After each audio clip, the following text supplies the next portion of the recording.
Speaking at the Lumi-nary Award ceremony at the Free Market Foundation, Roodt signaled challenging times for the economy, singling out a shrinking revenue base, current account deficit, red tape and unstable labour conditions as drivers of poor sentiment about the country's GDP prospects. Clearly what is happening at the moment, we've seen that last year, is that the Minister of Finance's state revenue is under pressure. The Minister of Finance's state revenue is under pressure simply because the South African economy is slowing down.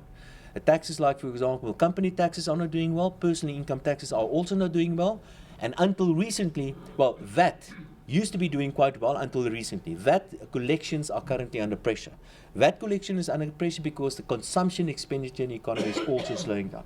So people that do have jobs get nice increases, but fewer and fewer people in a way have jobs in South Africa, and they don't spend that much, and their debt levels are relatively high. That's why we saw AWOL's share price coming under pressure yesterday because of this unsecured loans of them. So clearly the consumer is really going through a very difficult time, and in the process the minister's collections on value-added taxes under pressure as well.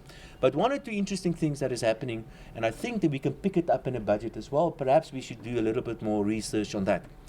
Clearly, company taxes are under a lot of pressure, and personal income taxes is also under some pressure. So the minister's collections on those two major taxes is not yielding the sort of returns that the Minister of Finance was hoping for. What is happening here? Clearly the economy is slowing down, and that's the reason for that. But I think there's something else happening as well. And I've got a suspicion that a large chunk of the economy is moving into the informal sector.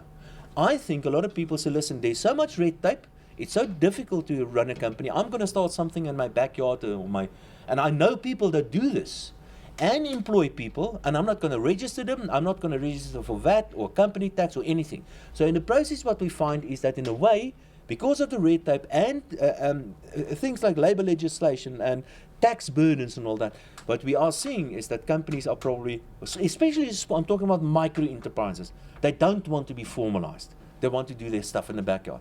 That probably also means that the informal economy in South Africa is probably significantly larger than what we think. Now, there are different ways in trying to calculate the informal economy. For one, you can look at the money supply, which is not a very reliable way of calculating the informal sector.